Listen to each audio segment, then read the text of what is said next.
bienvenidos a Miradas. En nuestro país existen más de 200.000 personas con discapacidad y que se encuentran en edad laboral. Y en esta emisión presentamos un reportaje que nos permite conocer si existen oportunidades laborales para este sector de la población.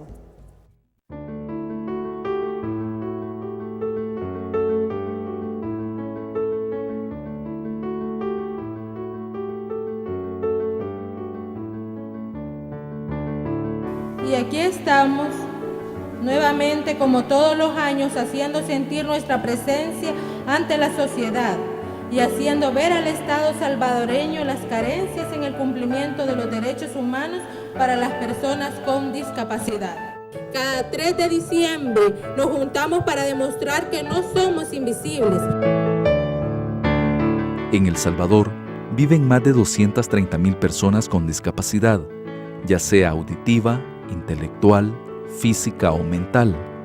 Todas buscan un espacio donde se les puede integrar a la sociedad por medio de derechos como la educación, salud y empleo, al igual que el resto de los ciudadanos. La discriminación e incumplimiento de nuestros derechos y la exclusión sigue siendo parte del diario vivir y las personas con discapacidad y sus familias en todo el país. Las personas con discapacidad tienen derecho a la dignidad, no son seres humanos de segunda categoría. Mientras la discriminación y la exclusión estén respaldadas por la ley, seguimos teniendo un Estado que irrespeta tal dignidad que es fundamental para el cumplimiento de los derechos humanos.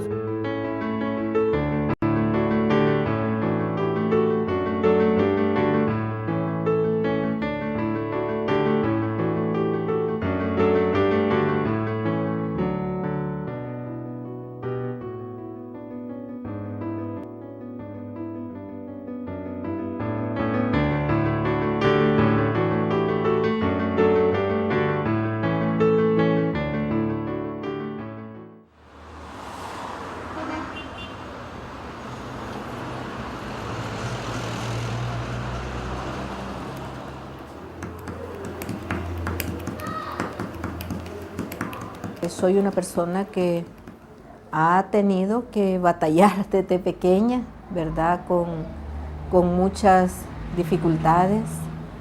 He tenido que abrir el camino para convertirme en lo que soy. Anita de Aguirre tiene 33 años de experiencia en educación especial. Por ahora, dirige la Escuela Especial El Progreso, que recibe a niños y jóvenes entre las edades de 4 a 21 años y los preparan en el área pedagógica y prelaboral. Realmente quizás las barreras más grandes es por decir algo, la intolerancia de las demás personas. Mi llegada a la institución fue algo difícil, aún el sector docente no creía en mí, ¿verdad? Los papás, las mamás. Y a pesar de que ya tenía una larga trayectoria laboral, pues sí, hubo problemas, pero al final he logrado que la comunidad educativa crea en mi trabajo. He logrado que mis compañeros de trabajo pues ya me tomen como una compañera más y no como la persona con discapacidad. Señor, ¿podemos poner alabanza? Sí, mi amor, ponga música.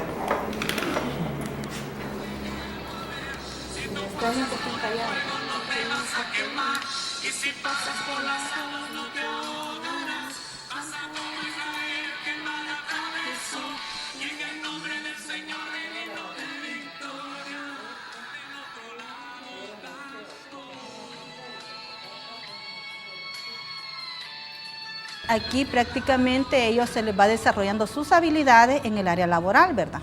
Para que ellos sean unas personas independientes y se puedan incorporar en la sociedad. ¿Cómo vamos? Otra vez. Ah, vaya, está bueno. ¿Cómo vamos contigo? Bien, aquí. Bien. Todo bien. ¿Todo bien? Tati, durante todo el tiempo que has estado aquí, ¿cuánto tiempo tenés de estar aquí ya? 4 años. 4 años, ¿verdad? ¿Qué es lo que has aprendido durante 4 años? A coser, hacer bufanda, hacer musea, hacer todo. ¿Te ha gustado todo eso? Sí, la verdad que sí. Cuando saldrías de aquí, que ya cumplieras los 21 años, ¿qué te gustaría hacer? A buscar un trabajo, ayudarle a mi familia. Yo diría que uno de los mayores servicios que ofrece la Escuela de Educación Especial es el tema de la formación laboral. Esta es amplia, no tiene las condiciones óptimas, sin embargo, establecen procesos bastante bien establecidos. Sus docentes son personas que tienen como la plena convicción, ¿verdad?, que necesitan que los jóvenes adquieran ciertas habilidades adaptativas y que sean independientes. Buenos días, niños y niñas. Buenos días. ¿Qué tal amanecieron? Bien. ¿Ya han aprendido, pues? ¿O por gusto han estado viniendo? Hacer sumas, hacer restas. A trabajar en grupo. A trabajar en grupo. Bien, a trabajar en grupo. Porque saben que a veces eso es lo que más nos cuesta. Trabajar en grupo, porque cada quien quiere hacer nada más lo que uno quiere, ¿verdad? Y ponerse de acuerdo con otras personas a veces es difícil, pero ustedes lo han logrado. Y saben que lo más importante es que con todo esto ustedes van, ya cuando salgan de la escuela, van a estar preparadas y preparados para ir a solicitar un empleo. Ustedes han visto, ¿verdad?, que ya hay chicos trabajando, así como Pepe, como Brian y como otras personas.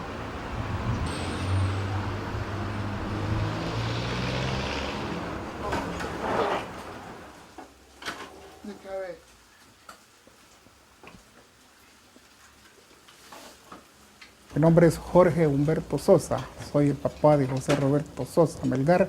Y realmente pues, fue una sorpresa para nosotros cuando vimos que el niño no lloraba. Entonces yo decía, bueno, este niño salió educado, ¿va? Pero una vecina que es enfermera nos dijo pues de que Pepe iba a necesitar estimulación temprana. Así fue como a los 3 meses se llevó al IRRI.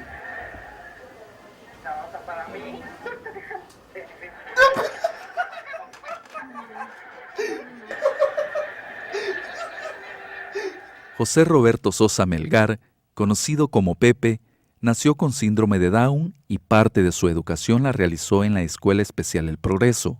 Se ha destacado en los deportes y ahora trabaja en una empresa de comida rápida. Entró el 16 de mayo del 2012.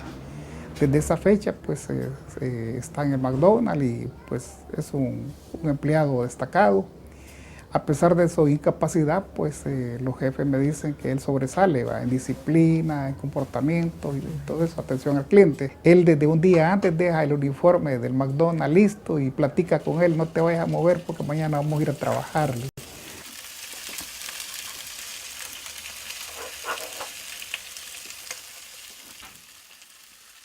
Pues ya va a tener 4 años de estar ahí en la empresa.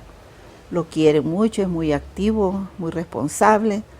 Le dice a los zapatitos ahí, los lustra, le dice, mañana pilas, pilas, mañana 100 trapeadas, 100 barridas, le dice, 100 trapeadas, 100 barridas. Mire, ponese las pilas, le dice a los zapatos.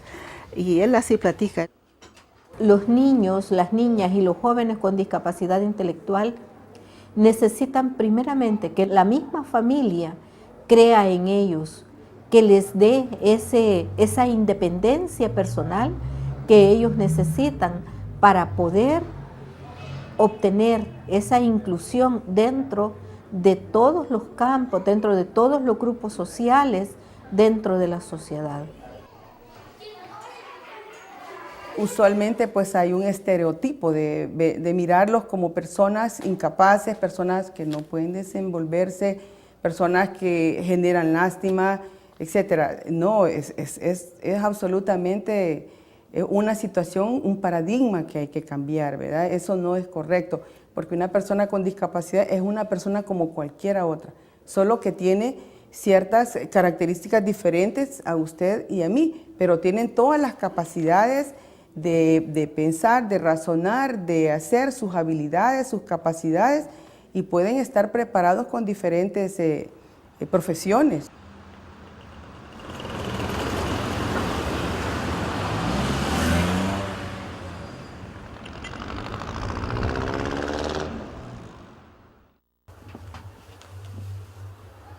Mi nombre es Dimas Elisandro Rodríguez Castellón. Adquirí mi discapacidad visual a la edad de 18 meses y soy licenciado en Ciencias de la Educación, me dedico a maestro a este momento.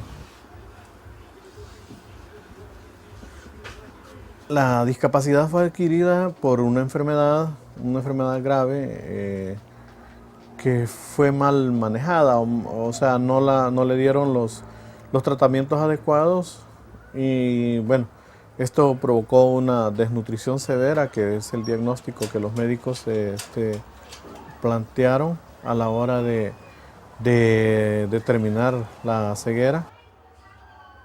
Es más difícil enfrentarse a la sociedad que la misma discapacidad. Yo por eso digo que la discapacidad no está en las barreras, sino en las actitudes y en la mente de las personas.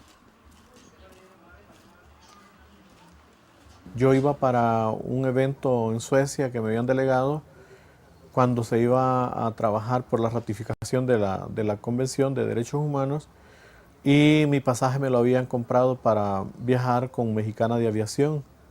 Entonces vinieron y me dijeron pues que yo no podía viajar con Mexicana de Aviación porque no llevaba un perro guía.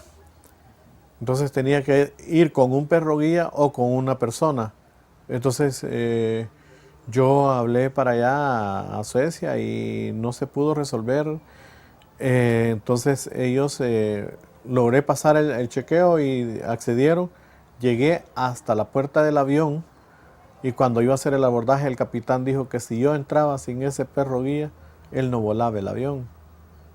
Por más que le insistimos y aún le dije yo que iba a tener que llamar a los medios y dar una conferencia de prensa ahí en la puerta del avión, él no quiso acceder.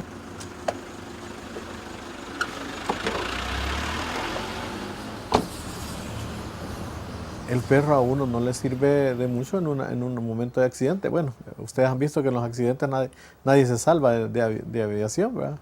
Entonces, lamentablemente, pues, tuve que volar con TACA, retrasé mi llegada, me fui hasta el siguiente día y me ocasionaron una serie de sinsabores que después puse la demanda y se ganó porque se logró que cambiaran los manuales.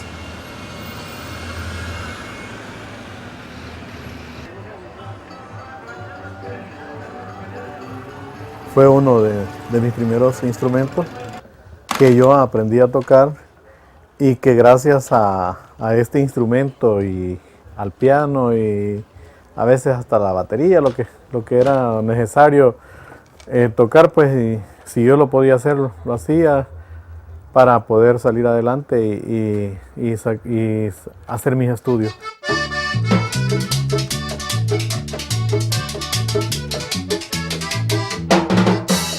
La verdad es que la música la llevamos en la sangre. Yo desde que aprendí a tocar un instrumento, eso me ayudó a financiar mi carrera y he estado así trabajando en algunos grupos y me he quedado en un grupito así de semiprofesional, podríamos decir, un grupo que trabajamos siempre por contrato. Y ahí estamos, cuando sale trabajo, pues ahí lo hacemos, tocamos el teclado o la concertina. Y definitivamente es algo que me gusta, es algo que lo llevo, también me sirve como relax.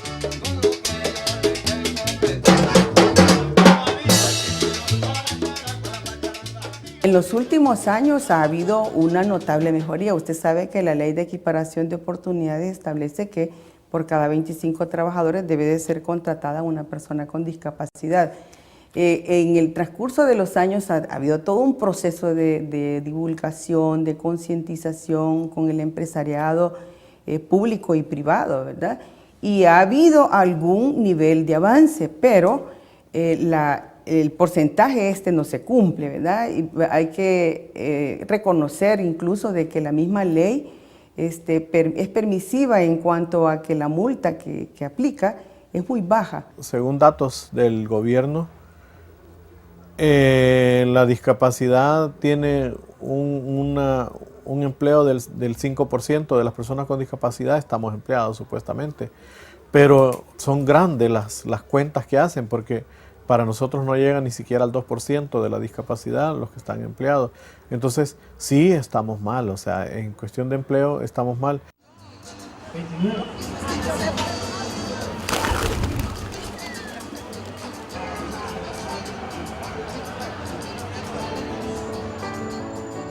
Lamentablemente hay mucho por hacer. Yo creo que el punto medular aquí es el tema de formación, porque yo no voy a emplear a alguien por lástima, tengo que emplear a alguien porque es capaz de. Y en ese capaz de, la persona con discapacidad debe de adquirir esas competencias y poder competir, valga la redundancia, con otras personas que tienen su mismo nivel de formación. Pero ¿qué pasa? El Estado a veces no ofrece las herramientas necesarias para dar una formación de calidad. Entonces tenemos personas con discapacidad que logran los mínimos. Y hay muchas personas con discapacidad que por una situación más personal logran salir adelante. Entonces se podría decir como ese motor va más a nivel de individuo, más que de servicios que el Estado te ofrece.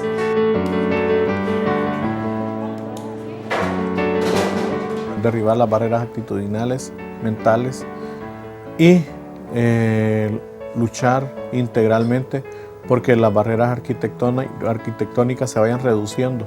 De a poquito podemos lograrlo, pero si damos pasos hacia eso, luchar por derribar las barreras en la comunicación, las barreras tecnológicas. Ya con la política que actualmente ya se está aprobada, nosotros tenemos ya una ruta, una hoja de ruta que vamos a seguir en estos próximos años para lograr un verdadero avance en el cumplimiento de los derechos. ¿En qué temas? En los temas de la accesibilidad al medio urbanístico, arquitectónico, en las comunicaciones, en el transporte mismo, en el tema de salud, el tema de educación, el tema del empleo, de la protección social, la cultura, deportes y también el riesgo para trabajar el tema de riesgos ante desastres naturales.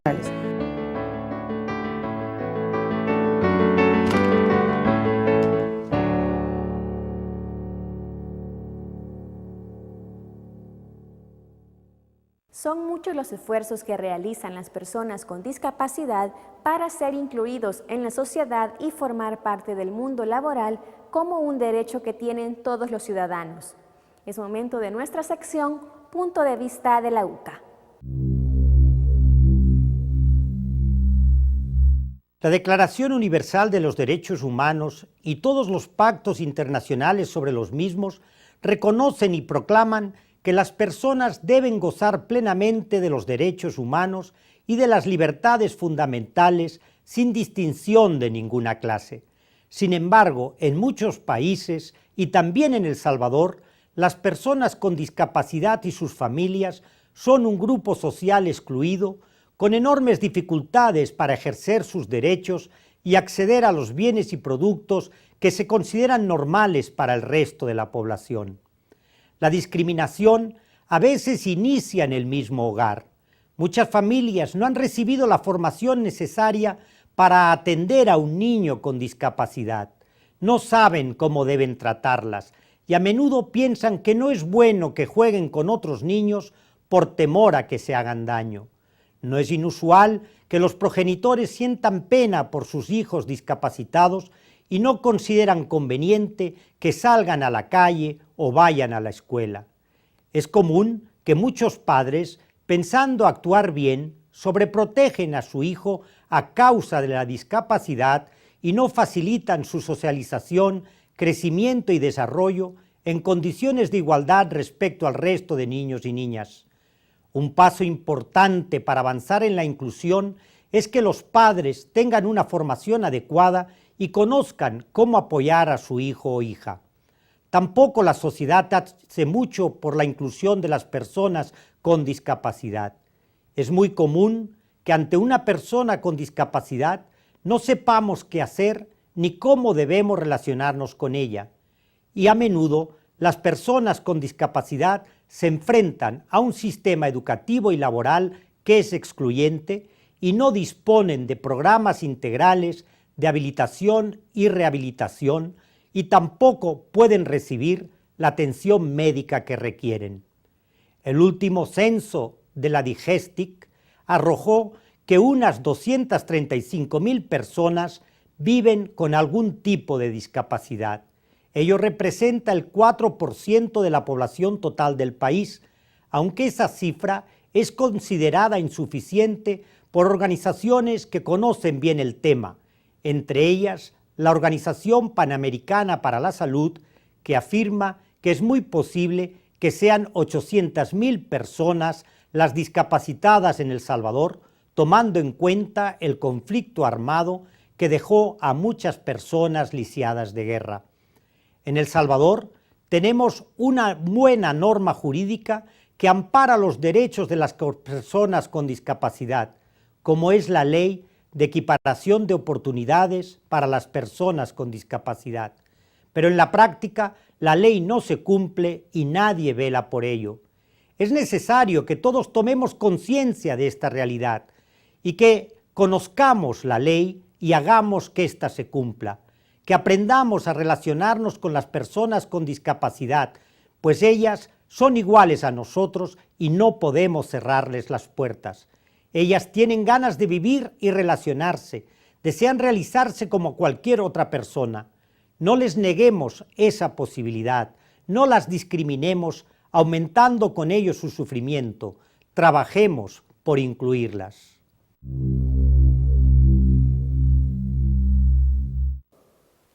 Amigos y amigas, gracias por estar con nosotros, gracias por hacerse presente a esta cita semanal aquí en Miradas.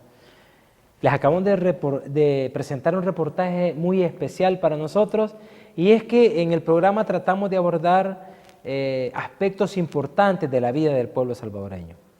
En esta sección de Enfocado vamos a tratar sobre la situación de las personas, de los hermanos y hermanas con algún tipo de discapacidad en el país.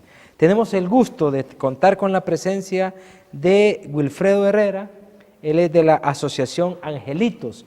Wilfredo, gracias por estar con nosotros aquí en Miradas. Saludos a todas y todos y estoy muy contento de estar en este programa Miradas y bueno, compartir nuestras impresiones acerca de lo que usted mencionó, uno de los temas más importantes, la situación de las personas con discapacidad en El Salvador. Bienvenido, Wilfredo, muchas gracias. Y también con todo gusto les presento a Amílcar Durán, él es representante de la Red Iberoamericana de Personas con Discapacidad. Amílcar, gracias por aceptar nuestra invitación. No, gracias a ustedes también por esta, bueno, primero por esta invitación que han hecho y también, bueno, viendo el video ha sido, digamos, un abordaje muy interesante que se ha hecho, más que todo, pues, en una parte tan importante para la persona con discapacidad como es el empleo para lograr lo que es, digamos, su inclusión social dentro de la comunidad. Bueno, para nosotros es un gusto tenerlos aquí, ¿verdad? Quizás brevemente, Wilfredo, para la gente que nos ve, ¿a qué se dedica esta organización, la Asociación Angelitos? Contarles brevemente cuál es el trabajo. Sí, bueno, nosotros somos una asociación de padres, madres y familiares de hijos e hijas con discapacidad. Lo abreviamos los Angelitos para hacerlo más cortito, que nos dedicamos fundamentalmente a la lucha porque se cumplan los derechos de las personas con discapacidad en este país. Cualquier persona de este país. Eso Muchas es gracias. fundamentalmente. Y igual, don Amílcar, ¿a qué se dedica, digamos, la Red Iberoamericana de Personas con Discapacidad? Bueno, la Red Iberoamericana, igual pues que los Angelitos, también trabaja en el tema de los derechos de las personas con discapacidad, más exclusivo en el tema de discapacidad física. Nosotros desde 2007 hasta 2013 pues trabajamos con un programa del Servicio de Integración Laboral de Personas con Discapacidad que era exclusivo pues prácticamente para lo que era la intermediación laboral con las personas con discapacidad y las empresas. Muy bien, pues tenemos personas ejemplares con nosotros, amigos y amigas. En nuestro país, como vieron en el reportaje, hay más de 200.000 personas con discapacidad. El Registro Nacional de las Personas contabilizó 244.705 personas, es decir, estamos hablando del 4% de la población del país. A juicio de ustedes, Wilfredo y Amílcar, ¿cuál en general, vamos a ir de lo general a lo particular, cuál es la situación de las personas con discapacidad en este país, en El Salvador? Wilfredo. Bueno, usted acaba de mencionar algo muy importante y para nosotros también significativo, de que el censo habla de un 4.1% de personas con discapacidad, y esto pues es determinante para cuando se piensa en las políticas. Mientras tengamos un censo de esa naturaleza que no es fidedigno, eso es lo que quiero decir, entonces también el diseño de las políticas y el impacto de las políticas dirigidas a personas con discapacidad va a ser mínimo. En ese sentido, la situación de las personas con discapacidad en nuestro país es desalentadora, porque no hay políticas que de verdad hagan un calado profundo en sus vidas. Es decir, que todos los ámbitos de su vida, la salud, el trabajo, la educación, a este momento no está ocurriendo algo que de verdad cambie la vida de las personas con discapacidad. Amílcar, Wilfredo dice que no es fidedigno el censo, entiendo yo, porque hay muchas más que 4. A mí 4% no me parece mínimo, me parece un porcentaje grande de población, importante, pero es lamentable que no hayan políticas como dice. ¿Cuánto se estima, digamos? Esto es los datos oficiales. Incluso hay otro dato que da el Censo de Población del año 2007, que hablaba de todavía menos, 232.000 personas. Como digo, yo creo que es un grupo significativo de hermanos y hermanas de El Salvador. Sin embargo, ustedes estiman que son más las personas con discapacidad en el país. Sí, realmente, bueno, lo que dice Will tiene toda la razón. El instrumento utilizado, digamos, para la recogida de estos datos, pues, primeramente no cumplía con algunos requerimientos para identificar a personas con discapacidad, que a veces su discapacidad no es muy visible. Bueno, por ejemplo, las personas sordas o las personas con discapacidad intelectual, inclusive pues algunas personas con una discapacidad física que no es visible. Entonces, por eso el instrumento únicamente registra el 4.1%, cuando pues en los informes de la OMS, de la Organización Mundial de la Salud, estima de que al menos, digamos, en todos los países, se ha registrado un 10% de personas con discapacidad, y en aquellos países que ha habido, digamos, por ejemplo, guerra, que también, bueno, en el caso de nuestro país, que también, bueno, tiene el flagelo de la violencia, entonces creemos también de las personas que a veces pues tratan de pasar a la frontera y a veces vienen con algún tipo de discapacidad. Entonces se estima que en El Salvador, bueno, ronda desde un 13% a un 15%, y ahí es donde lo que Will dice, pues que realmente queda muy pequeño. Estamos hablando más de medio millón de personas. Estamos hablando más de 1 millón de personas con discapacidad aproximadamente en el país. Y ahí pues está el meollo del asunto, de que las políticas, como no hay, digamos, datos certeros, no se sabe cuántas personas, igual pues los ministerios no cuentan con datos certeros de cuántas personas con discapacidad atienden. Y vamos a un caso específico, el Ministerio de Trabajo. El Ministerio de Trabajo no tiene un dato real, ¿verdad?, de cuántas personas están, digamos, en las empresas. Hay personas que inclusive tienen discapacidad y no saben de que tienen una discapacidad, o sea, no se consideran personas con discapacidad, que no las reconocen ni ellas como personas, ni tampoco las empresas. Y por ende, pues también a veces las necesidades de formación, las necesidades de educación, como no hay datos certeros, por eso no se pueden, digamos, enfilar o enfocar políticas públicas que vengan a paliar, digamos, las necesidades de las personas con discapacidad. Es una lástima que les contamos, amigos y amigas, que teníamos como invitada también a una compañera del Ministerio del Trabajo, Ailín Romero. Lastimosamente, por problemas de salud no pudo estar con nosotros, no porque hubiera dado su impresión. Wilfredo, hay carencia de políticas públicas, digamos, sectoriales, en este caso para personas con discapacidad. Sin embargo, en el año 2000 se aprobó la Ley de Equiparación de Oportunidades para las Personas con Discapacidad en el país. Estamos hablando de hace 15 años ya este año. ¿Qué ha significado esta ley? ¿Ha habido un avance en la atención a las personas? ¿Ha sido un aporte importante? ¿No se ha cumplido? Según ustedes, ¿qué ha significado la aplicación de esta ley? Bueno, en principio hay que decir que en nuestro país los errores que se cometen es que, bueno, sale una ley, ¿no? ¿Verdad? Pero finalmente termina siendo un documento. O sea, una política o una ley tiene que tener respaldos institucionales, inversión, etcétera, etcétera, ¿verdad? Y es lo que ocurre con la Ley de Equiparación de Oportunidades. Por ejemplo, en el artículo 24 se habla de que un 4% de personas con discapacidad tienen que ser contratadas en las empresas, pero eso realmente no ocurre y se lo resuelven bien fácilmente cuando, por ejemplo, el Ministerio de Trabajo viene y pone una multa. Es una multa chistosa, 57 centavos, que lo puede pagar sin ningún problema. Entonces, estas situaciones vienen en detrimento de la situación. ¿Y esa multa es una vez, o si a otra visita al Ministerio de Trabajo se le vuelve a poner, no hay reincidencia en la ley?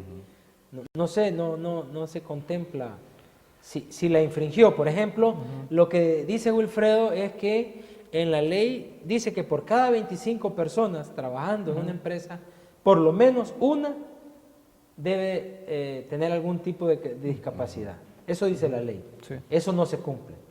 No se cumple. ¿Quién es la autoridad encargada de velar por el cumplimiento de esta ley?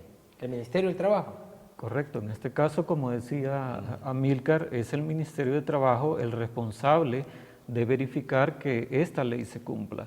Sin embargo, no lo hace, o si lo hace, tímidamente, ¿verdad? Porque ya sabemos que aquí hay un poder económico que, bueno, fácilmente puede pagar una multa o simple y sencillamente, pues, oculta información o no la paga, en el peor de los casos no la paga, ¿verdad? Entonces, y además aquí hay otra situación que quiero mencionar, es el hecho de que no solo se trata así a secas de decir vamos a contratar a alguien, o sea, tienen que cumplirse con otras cosas como la normativa de accesibilidad, ajustes razonables, etcétera, etcétera, que tampoco se cumplen en este país. Amílcar, según ustedes, ¿hay algún registro de estas miles, cientos de miles de personas con discapacidad? ¿Hay algún registro de las que están empleadas formalmente en el país? Se hablaba en el reportaje de un 5%, aunque estimaban los mismos personas con discapacidad que si acaso llegaba al 2% en la realidad. ¿Ustedes tienen algún tipo de estadística? Sí, bueno, en el caso del Servicio de Integración Laboral, que era un programa de la Red Iberoamericana, nosotros llevamos estadísticas, o sea, de cuántas empresas contrataban, de cuántas personas con discapacidad llegaban a nuestra bolsa de empleo, y de igual pues estaba, digamos, segmentada por hombres y mujeres, así como también pues las personas que enviábamos a entrevistas de trabajo y cuántas de estas, digamos, trabajaban. De igual manera, cuando ya estas personas estaban dentro de sus puestos de trabajo, cuántas, digamos, por ejemplo, pasaban de 6 meses, cuántos de 1 año, y cuántas pues ya lograban, digamos, por ejemplo, quedarse permanencia, digamos, dentro del puesto de trabajo.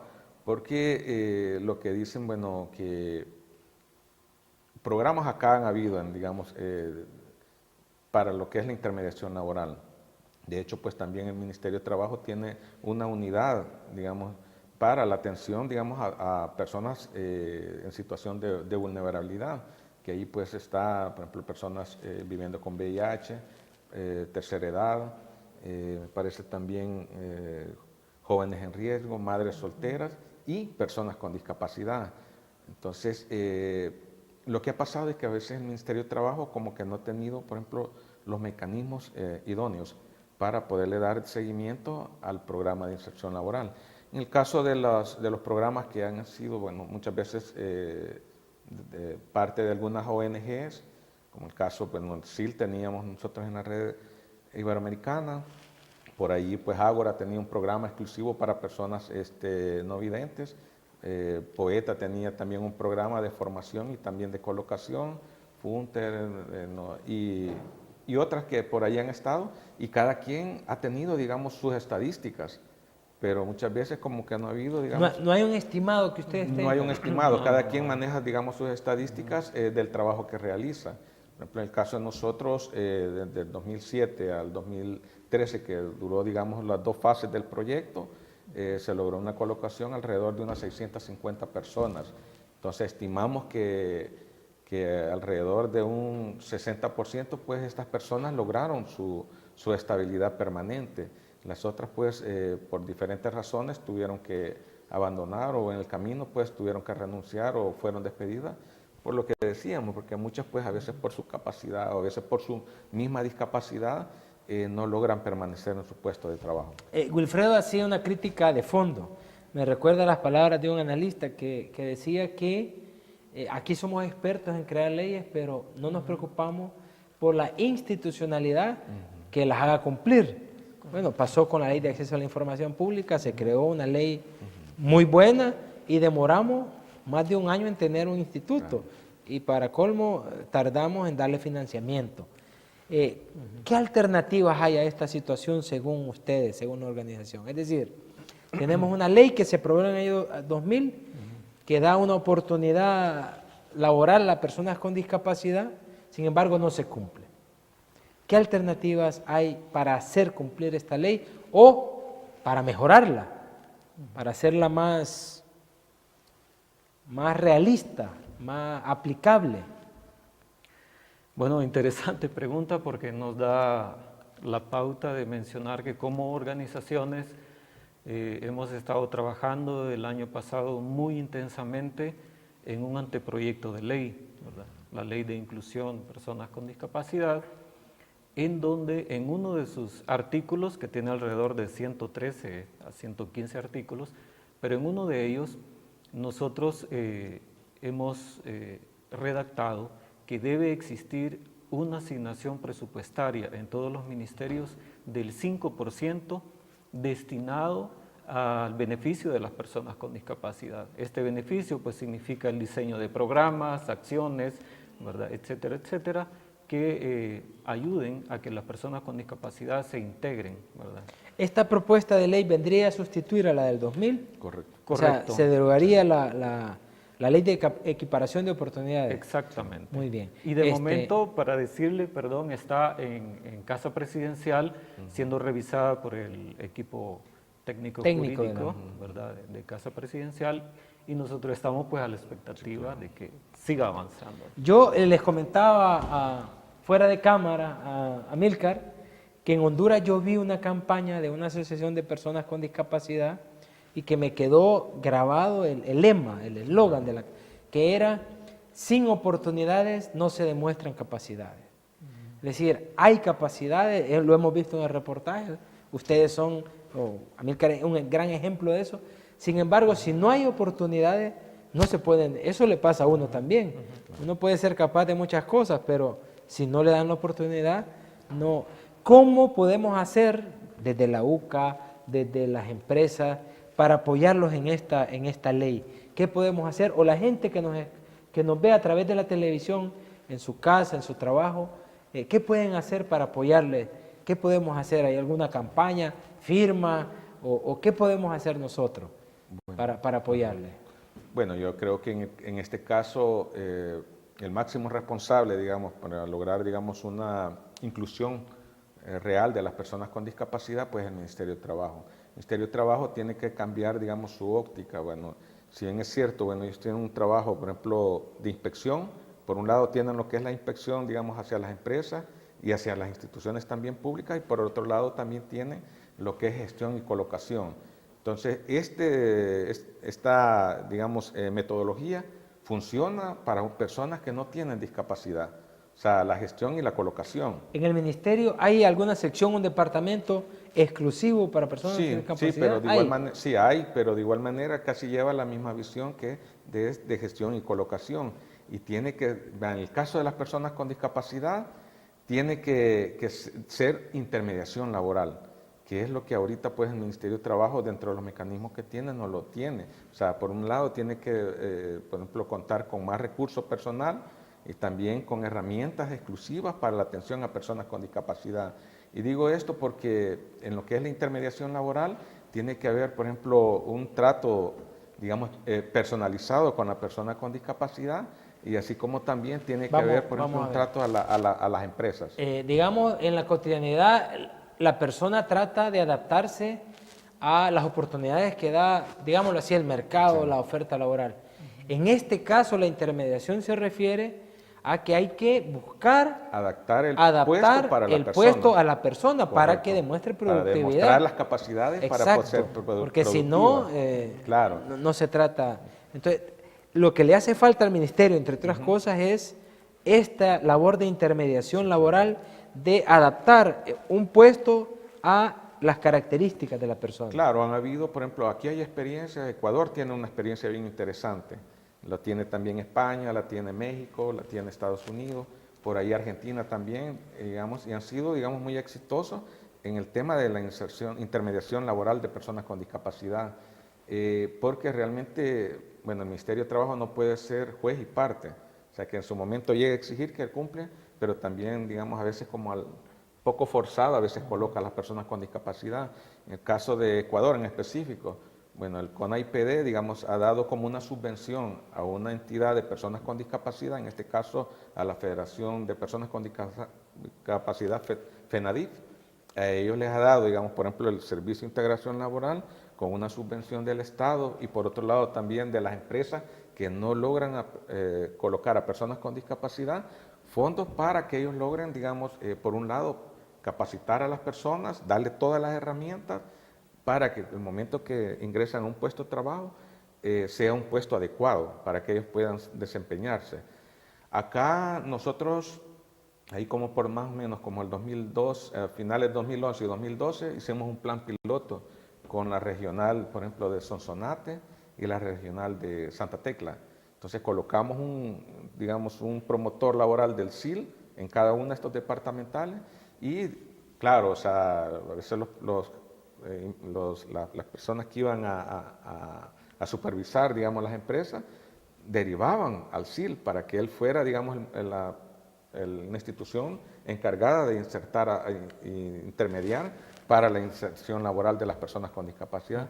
Y así fue como logramos ver que las inserciones laborales pues se incrementaron. Entonces modelos como esos pues podrían, digamos, aplicarse para poder, digamos, ser más, un poco más, más real, digamos, la inclusión de las personas con discapacidad en el mundo laboral. Hace muchos años un sociólogo, Frank Hinkelamer, dijo una frase que para mí cada día cobra mayor vigencia. Dijo, en estos tiempos es un privilegio ser explotado. Dijo, que se refería a que conseguir un trabajo en estos tiempos hay que cuidarlo porque antes nos necesitaban para acumular, ¿verdad? Para hacer, ahora ni nos necesita, se necesitan poco. Entonces dicen, no hay nada más terrible que uno sea, que no sea, como que sea dispensable, es decir, que no lo requieran. Esto es más agravado en el caso de personas con discapacidad. Y Wilfredo hablaba que la ley es de inclusión, que es lo que se necesita en este caso, inclusión. Así se plantea. Sí. ¿Cómo hacer para la inclusión? Sí. Bueno, pero yo quisiera volver sobre la pregunta que hizo, ¿qué podemos hacer? ¿No? Porque también mucha gente nos ve. Lo que nos están viendo, uno dice, bueno, yo quisiera apoyar esta causa. ¿Cómo podemos hacer? Correcto. Entonces, yo diría que, número uno, la aceptación de la diversidad. ¿Verdad? La diversidad humana hay que verla como un valor que nos enriquece, que nos ayuda a todos y todas a crecer. Porque nosotros como asociación vemos que una de las cosas que más daño nos provoca es la percepción de la discapacidad. En el video Dimas Rodríguez decía, bueno, hay barreras, etcétera, que nos limitan, pero una de ellas tiene que ver con cómo percibimos la discapacidad. Si vemos a una persona en silla de ruedas, decimos, bueno, pero ¿y qué va a poder hacer aquí? ¿Cómo nos va a ayudar? ¿Verdad? Están partiendo de la percepción y no de las capacidades. Es decir, a priori están juzgando si esta persona puede o no trabajar, o puede o no desempeñar cualquier actividad. Y lo otro es que todas las personas en la sociedad, organizadas o no, debemos entender que hay intereses híbridos, es decir, que independientemente de la ubicación en la que estemos, tenemos intereses que nos unen o en los que convergemos, ¿verdad? Uno de ellos podría decir una sociedad con justicia y equidad, que es también lo que las personas con discapacidad deseamos, ¿verdad?, que ocurra en este país. Entonces, si modificamos la percepción, si vamos cambiando nuestras actitudes, puede ir mejorando también la condición de todos y todas, porque el Estado puede invertir, es cierto, puede conseguir el dinero, puede hacer esto, lo otro, pero nuestra actitud la cambiamos nosotros, ¿verdad? Esa no la puede cambiar el Estado automáticamente. Puede crear las condiciones, es cierto, pero también hay que poner de nuestra parte. Muchas gracias por esa reflexión, Wilfredo. Nos vamos a quedar, se nos ha terminado el tiempo, ese es el problema en el programa. Gracias de verdad, porque la calidad de una democracia se mide por la situación de la gente que vive en ese país, cómo le estamos tratando. Y aquí nos hace falta mucho camino por recorrer. Para las leyes, además del Ejecutivo, no sé si ya empezaron lobby con los diputados o hay que hacerlo, pero estamos a la orden para hacer conciencia de este programa y de otros medios de la universidad, porque siempre tiene que pasar por la asamblea este proyecto. Si es que estamos a la orden, y ojalá que ustedes, amigos y amigas, también se sumen a esta causa en favor de las personas con discapacidad. Wilfredo, muchas gracias por estar con nosotros. Amílcar, gracias por estar con nosotros. Gracias a ustedes. Gracias a ustedes, amigos y amigas, por estar semanalmente con nosotros. No se vayan, les tenemos más aquí en Miradas.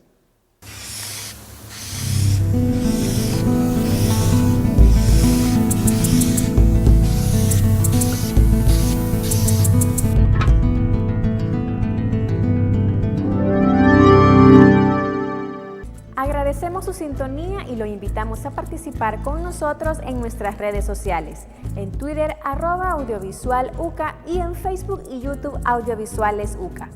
Antes de terminar, le presentamos lo que tenemos preparado para nuestra próxima semana.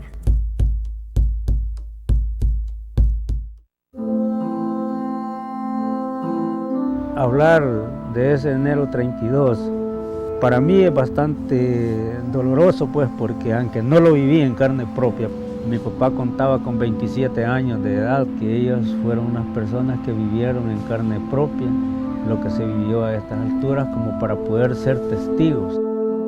En la cultura también el 32 incide porque se renuncia a lo que son los símbolos identificativos.